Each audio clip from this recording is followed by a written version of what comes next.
Hello, welcome to Lil's Vintage World. Today I'm going to be doing the Boujee Booktuber Tag. I wasn't tagged, but hey ho, I'm doing it anyway. Let's get straight into it, shall we? Question 1 is, what is your average monthly budget for books? I didn't know that was so difficult to say.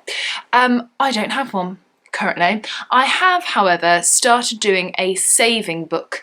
So I write down all my expenses for the month, which turns out books I'm spending quite a lot on, more than I thought I am. So I think come next year that is something that I'm going to be doing. I'm going to set myself a little budget, but at the moment I don't have one. I don't know. I would like to think it's about £50, but I think it's more than that, which terrifies me. Ooh. 2. What's the most you've ever spent in a bookstore? So I don't have many bookshops around me, so when I see a bookshop, I try to buy a book from it because I think bookshops are really important. I want to keep them in the high streets, etc. So I will buy a book from a bookshop, but that's usually £10 a go. The only time I spend a huge amount of money in a bookshop is when I go to Cheltenham Literature Festival, in which case just all hell breaks loose, to be honest, and I can spend, you know, up to about £200, but it's not in one go. It's like I'll spend a bit at this tent, and then I'll spend a bit at this tent, and then I'll spend a bit at the 3-story Waterstones. So, you know, a lot, basically, a lot when I go to a literature festival, just because I want to. 3. Are you willing to pay full price for a brand new release, or will you wait until you have a coupon or there's a sale? I, generally speaking, don't buy that many new releases. The only new releases that I buy is Giant Days, which is my favourite comic book. And even with that, so that is online, usually for around £10.99 if you want to pre-order it.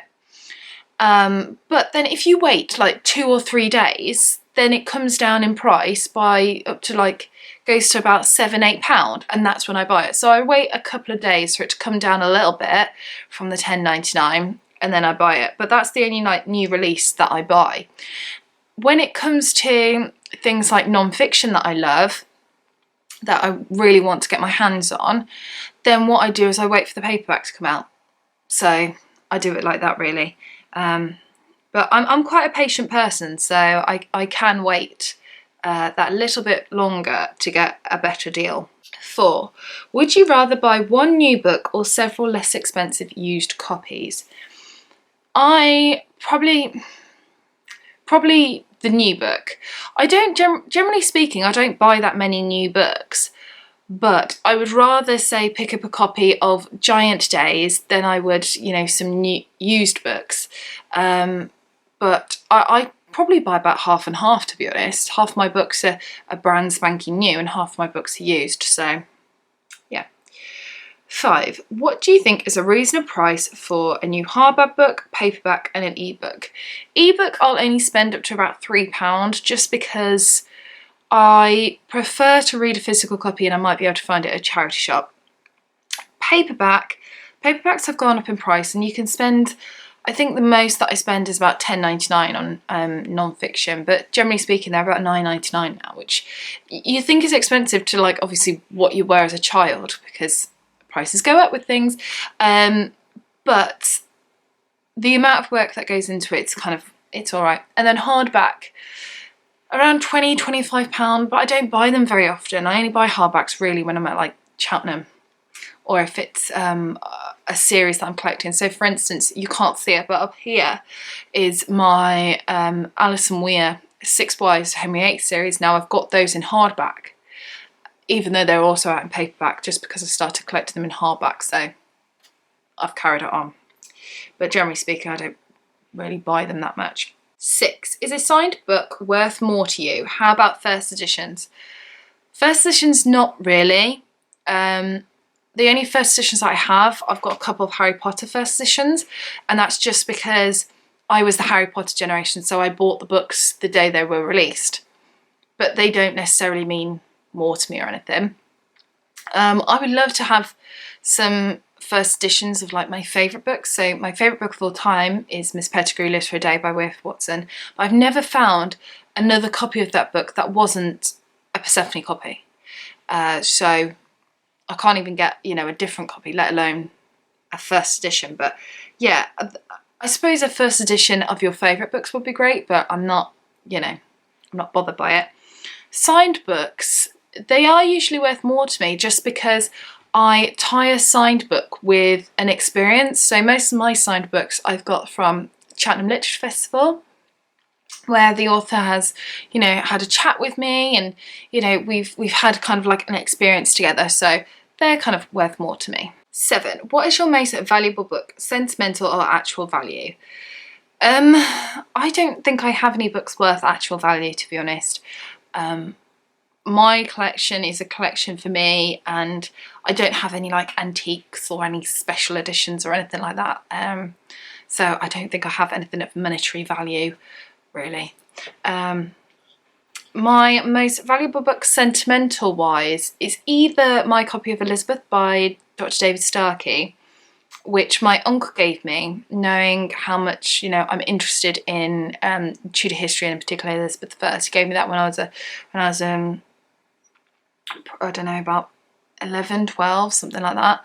And he's passed away now, so it's very sentimental to me.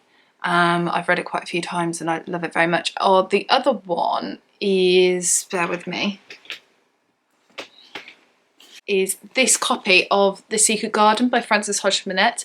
I don't know if I've shown this on my channel before, but this was my mum's copy. It's gone a little bit aged and stuff, but it's really beautiful, and it's got like lovely pictures and stuff inside. And yeah, this was my mum's copy as a younger adult, because she loved The Secret Garden. So that one is like precious to me and always will be. 8. Will you pay more for a cover or edition you like better? Yes. Oh dear, yes I am. I'm quite vain when it comes to my books, and particularly now that I own my own home and this is my little kind of library area. I want my bookshelves, my bookcases to look a certain way. So yes, I do pay more money to have beautiful books on my shelves. I have started to buy more folio books in particular, and just spend a lot more time hunting out, you know, beautiful, beautiful books. So yes, I do. Although there is a limit, I do have to say there is a monetary limit. 9. What physical characters does a good quality book have? I like a book with nice quality paper. I like it to have a good sized text, so not like tiny, tiny text. I love a book with pictures. Just putting that out there. I'm an adult, very aware of that, but I do love a book with pictures. Miss Pettigrew Lives for a Day, if you've ever read it, that has pictures in it. Folio Society books, they have pictures in it. I love them. Oh, and I also love facsimiles, forgot to mention that. 10. If you won the lottery, what bookish things would you do with the money? Okay, so these shelves behind me I love, and I would like to carry on this, but continuing in the rest of the room. So I've got 2 of my old bookcases. If you remember my old videos from when we lived in the flat, I have like the kind of brownish furniture bookcases that I think I got from like Argos or Homebase or something. And you know, they served a purpose very well, but they don't go with the aesthetic of the rest of the room.